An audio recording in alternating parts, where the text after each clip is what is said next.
अंधेरा।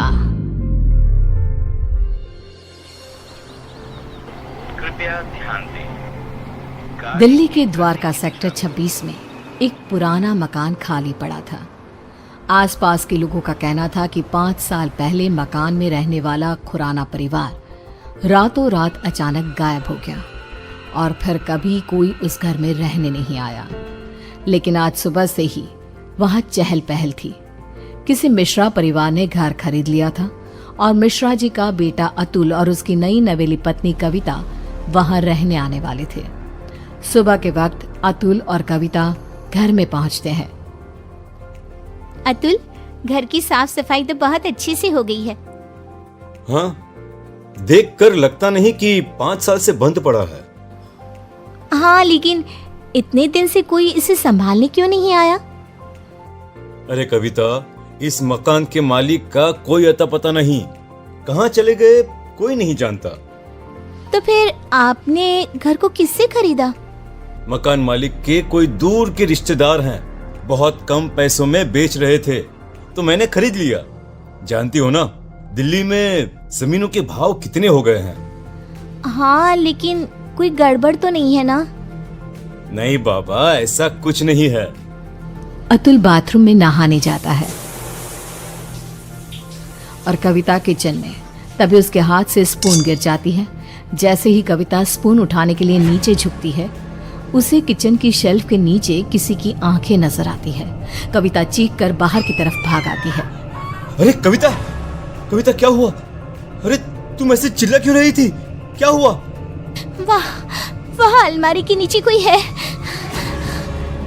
अतुल नीचे झुककर देखता है और घबरा के पीछे हट जाता है। मैंने कहा था ना, कुछ है वहाँ पर। अतुल, चलो हम यहाँ से चलते हैं। तुम भी ना कविता, वहां कॉकरोच है और कोई भूत नहीं है।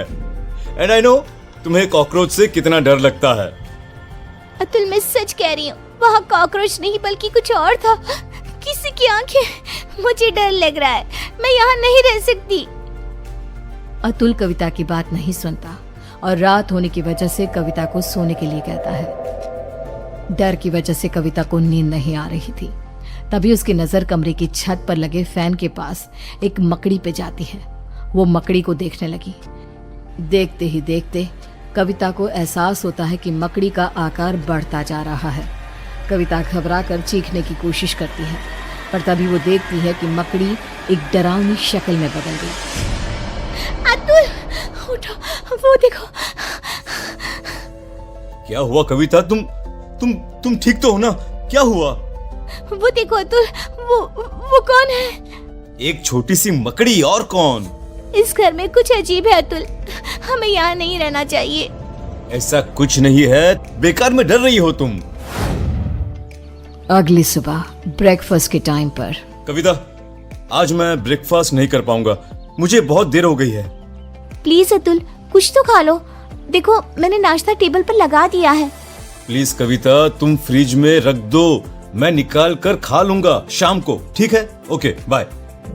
अतुल ऑफिस चला जाता है और कविता किचन में काम करके जैसे ही बाहर निकलती है तो देखती है कि डाइनिंग टेबल पर एक बुजुर्ग औरत और एक आदमी बैठ के ब्रेकफास्ट कर रहे थे।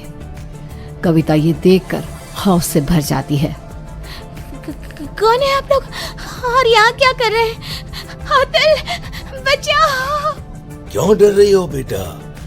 मैं इस घर का मालिक हूँ, रंजीत खुराना। और मैं इनकी बीवी रमनदीप खुराना। लेकिन आप लोग तो गायब। मेरा मतलब। किसने कहा? अरे हम तो यहीं रहते हैं, इसी घर में। वो देखो, हमारे कपड़े, सारा सामान सब तो है। लेकिन बेटा, जब से तुम आई हो ना, हम बड़े खुश हैं। अकेले पड़ गए थे ना। कविता ने चारों तरफ देखा और वो हैरान रह गई कि घर में खुराना और उसकी बीवी के कपड़े और सामान नजर आ रहा था। कविता घबराहट की वजह से दरवाजे की तरफ बढ़ती है ताकि वहां से बाहर जा सके। तभी एक यंग औरत उसके सामने आ जाती है। कहाँ जा रही हो? मेरे मम्मी पापा ने कहा ना कि वो अकेले हैं, उनका ख्याल कौन रखेगा? कौन है आप सब? कौन है? जाने दीजिए मुझे। मैं इनकी बेटी हूँ ना, क्या करूँ? मैं तो मरने के बाद इनका ख्याल रख नहीं सकती। अब तुम्हें ही ये काम करना होगा ना। हेल्प, कोई बचाओ मुझे। कविता भागती है और अपने कमरे में जाकर एक कोने में बैठ जाती है। पूरा दिन वो एक जगह बैठी रहती है। शाम को 5 बजे अतुल घर आता है और कविता को ऐसी हालत में देखकर परेशान हो जाता है। क्या बात है? अरे तुम यहाँ ऐसे? तुम्हारी तबीयत खराब है क्या? क्या हुआ? वो अतुल खुराना और उसकी बीवी यहाँ इस घर में। कौन खुराना? कविता, ये क्या बहकी बहकी बातें कर रही हो तुम?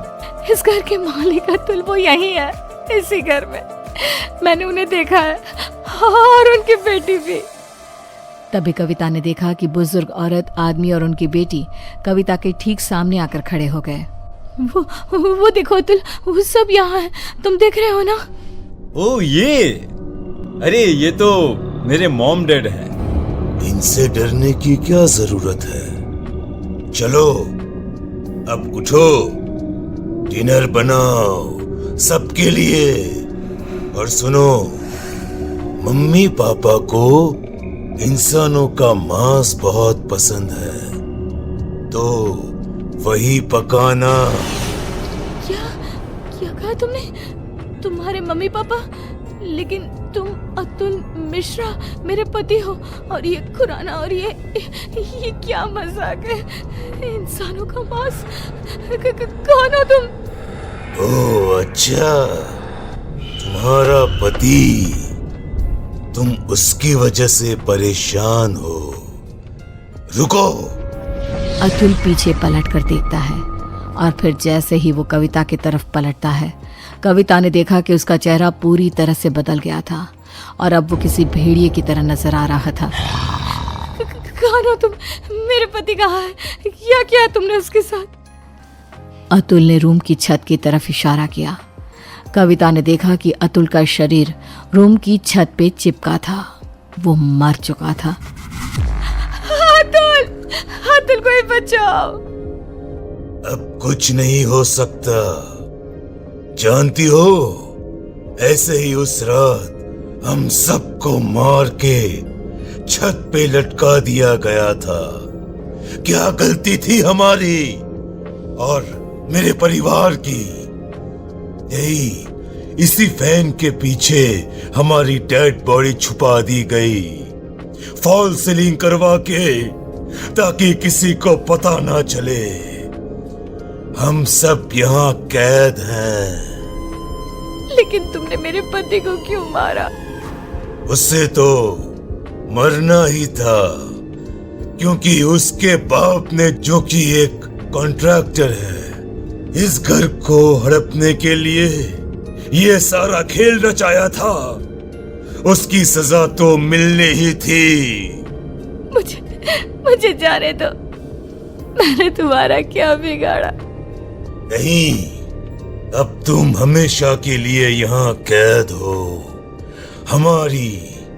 हमारी भूखी तड़पती आत्मा को संतुष्टि करने के लिए एक जिंदा इंसान का इस घर में होना जरूरी है। और अब से ये काम तुम करोगी। किसी को पता नहीं चलेगा कि तुम कभी यहाँ आई भी थी।